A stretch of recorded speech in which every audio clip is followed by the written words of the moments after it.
and which can be recognized by experiencing the subject. In Landscapes of the Mind, he describes some wonderful experiences with beauty in nature that he has experienced, as well as the basic tendencies of the human psyche when engaging beauty. In Awakening, he appeals to the Second Great Awakening in America as an example of how Christians should allow their emotions and affections to be engaged in experiencing God. In the section titled Identity, he remarks that the natural world expresses God because it has emerged creatively and deliberately from the character of the Lord. The beauties of the earth are truly expressions of the beauty of God. In nature, he applies the image of the suffering Christ to the suffering of nature. Though he does not say it, he seems to think that nature is the new poor. That's really something I don't agree with, but that's I think that's important for catching what he's doing in this book. Austin's methodology is unique. In fact, I had never seen one like it before, so that's one of the things I found appealing about this book. He takes what seems to be a philosophical approach to caring for the environment as opposed to a biblical theology approach like what I take, as described elsewhere on my website. Because of this, he works from the philosophical idea that God's creation is beautiful, therefore valuable. Then, because of this beauty, it should be valued by humanity.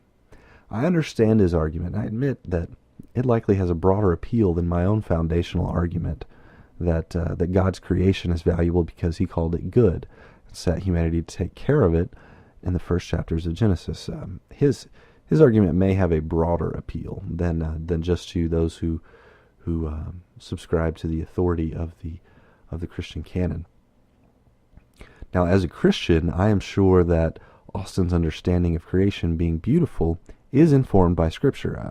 I think that runs through his book. But he does not choose to point this out in the present book. Perhaps it has been done in another book in the series. And in fact, in the letter, he addressed that and said, that's been addressed in a different book. Though he does not make extensive use of Scripture in the later sections of this, he does in the later sections of the book use more Scripture than he does in the beginning. It may be that there are more people in the broader Western culture who would agree that nature is beautiful and therefore valuable, as opposed to agreeing that nature is valuable because God created it, as claimed by the Bible. Yet, beginning with an ascetic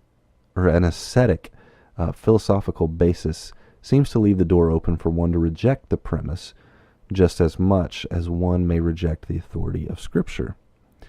Perhaps for those outside the church, his argument may be the more attractive one than mine. In the second section, Landscapes of the Mind, I really thought that seemed to be the weakest section. Not because I didn't like it or anything like that, but because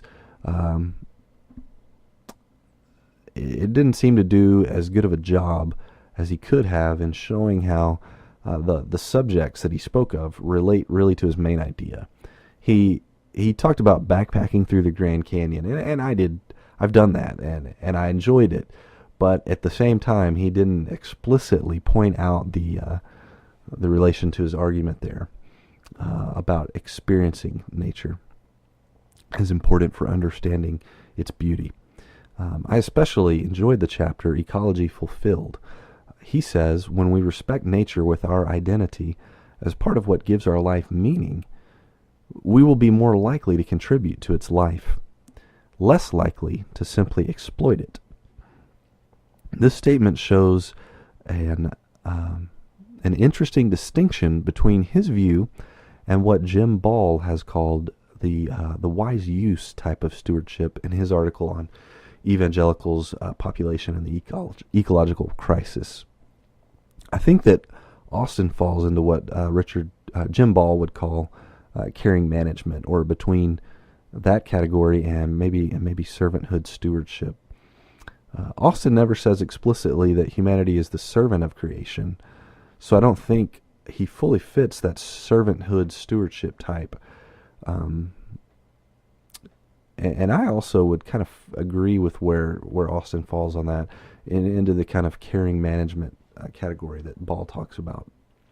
All things considered, I think his book has value in calling Christians to experience God's creation.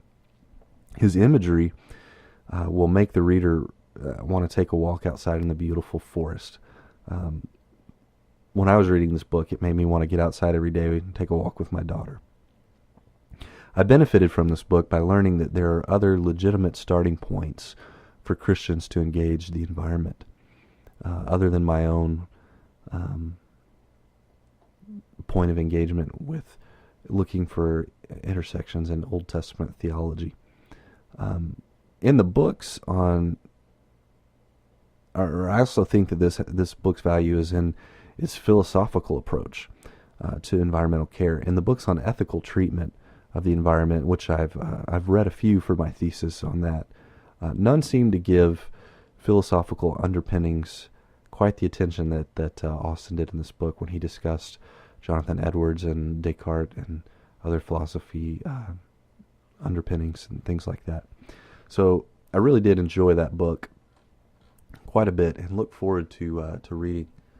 I don't see those right now. Look forward to reading the ones that he mailed to me. As always, I hope you have a wonderful week. Looking for ways that you can serve God and you can honor God by loving His creation. Enjoy your new year, and hopefully you are all going to make one of your resolutions to grow in your awareness of ways that you can worship God, and in grow in the way that you actually do worship God, and make that more of a part of your life, not just something you're more aware of, but something you actually do a better job of. One of those things I think we can do is in what we've been talking about here, and that's to look at ways that we can worship God by taking care of His creation.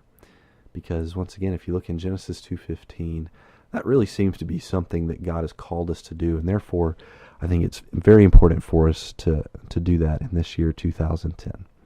I've enjoyed spending time with you. Hope to see you again next time. Take a look at the website, otecology.com.